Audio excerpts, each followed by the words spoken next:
Au salon de chasse et pêche à Québec, on va aller voir les nouveautés des marques.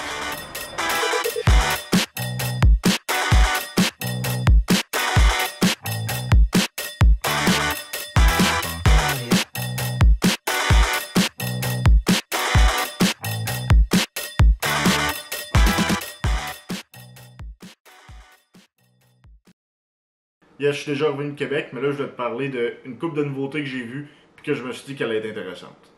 Aujourd'hui, je te parle des nouveautés, mais tu sais, j'ai pas de parti pris sur les marques que je préfère ni rien. Fait que je vais aller changer de casquette.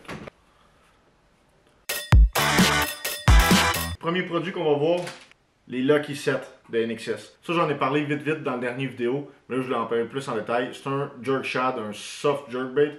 C'est quoi ça? C'est un leurre comme ça que tu montes en texan, un simple hameçon texan, puis que tu vas envoyer à des places où il y a des grosses structures, soit où il y a bien des arbres dans l'eau. Il va couler bien doucement, puis là tu vas le jerker. Fait qu'il va s'en venir, puis il va faire des mouvements un peu aléatoires comme ça, mais que tu le ramènes.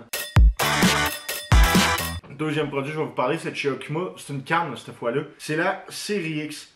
Dans le fond, c'est des nouvelles cannes de Okuma, des cannes haut de gamme, plus pour ceux qui font des tournois ou pour le monde qui trippe vraiment. J'ai pu en essayer une, là, vraiment malade. Ce qu'elle a de spécial comparé d'autres cannes, c'est que le matériel, dans le fond, qui fait le blank, la tige, la canne à pêche, dans le fond, c'est du carbone. Ça fait que le côté flexible mais sensible est là. Genre, un autre affaire que j'ai trouvé vraiment cool après cette canne-là, c'est que la vis, où ce que tu visses le moulinet après la canne, c'est deux vis, dans le fond.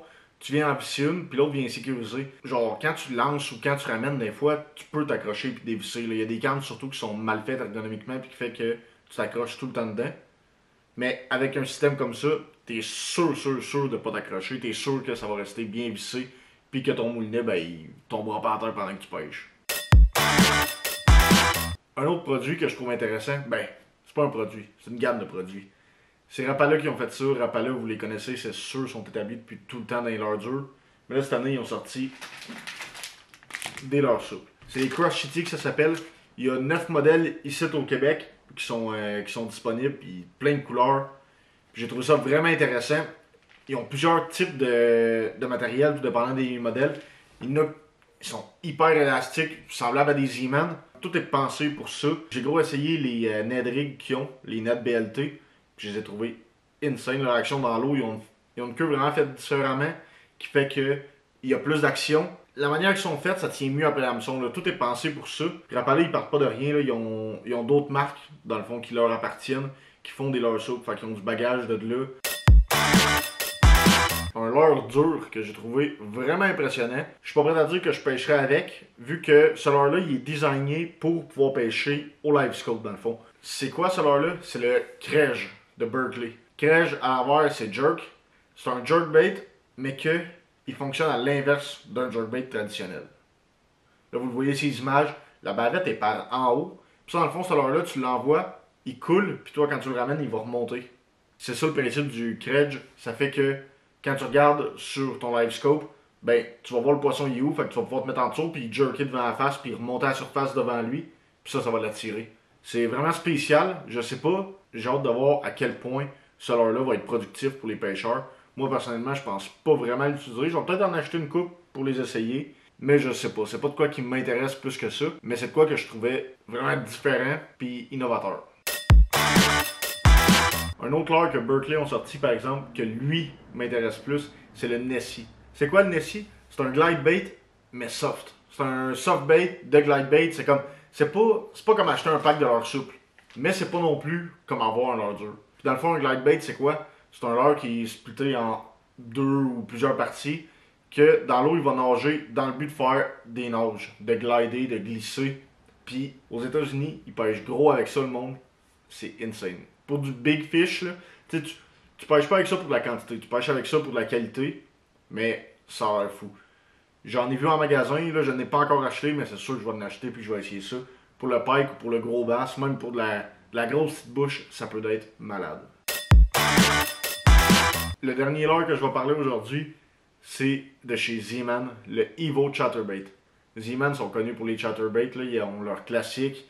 Après ça, ils ont eu le Jackhammer qui torchait. Je suis pas fan personnellement de Jackhammer parce que je trouve ça trop cher pour pêcher casually. Genre pour les pêcheurs de tournoi, je peux comprendre, mais pour un pêcheur comme moi ou toi, ça vaut pas forcément la peine. Mais là, ils ont sorti le Evo, qui dans le fond, ils ont pris le jackhammer puis ils l'ont amélioré encore. Il est fait pour que sa nage soit fasse plus de sens, pour que ça soit plus droit, que ça limite mieux un poisson puis que ça ait moins de chances de faire n'importe quoi sous l'eau. Ils ont changé la palette aussi. J'ai pas vu de grande différence avec le jackhammer, autre que à Star, ils ont certaines bavettes avec des couleurs qui ont des patterns dedans qui font que ça fait des réflexions différentes dans l'eau. Je trouve ça quand même intéressant. Je vais possiblement les essayer aussi. Un autre nouveau produit, une autre nouvelle gamme de produits, c'est des moulinets faits par Sainte-Croix. Dans le fond, Sainte-Croix, eux autres à la base, ils font des cannes à pêche de haut de gamme. Tu sais, ils ont quand même certains modèles à des prix raisonnables, mais la moyenne, c'est vraiment du haut de gamme. Puis là, ils ont décidé de sortir des moulinets. J'ai pu les essayer aussi vite. Je les ai pas essayés à la pêche, mais au salon, j'ai pu les essayer. Puis en les essayant, il y a vraiment plein de features cool après. Sur le spinning, en avant, où est-ce que tu viens serrer ton frein, il y a des petites barres qui t'indiquent comme des gauges pour te gager à ça pour pouvoir ajuster ton frein pile comme tu le veux en plein combat avec un poisson. Après les baitcasts aussi, ce que j'ai trouvé intéressant, c'est leur line keeper qu'ils ont. C'est de quoi que tu vois pas souvent après les baitcasts. Fait que j'ai trouvé ça vraiment intéressant qu'ils l'aient mis. Ça conclut la liste de ce que je trouvais le plus intéressant. Tu sais, je voulais pas non plus partir et détailler trop de trucs. Je trouvais pas ça pertinent. Puis je voulais juste vous montrer ce que moi m'avait tapé à l'œil. Fait que là, vous le savez. Prochaine vidéo, on va essayer d'être sur le bord de l'eau puis on va essayer de pogner du poisson.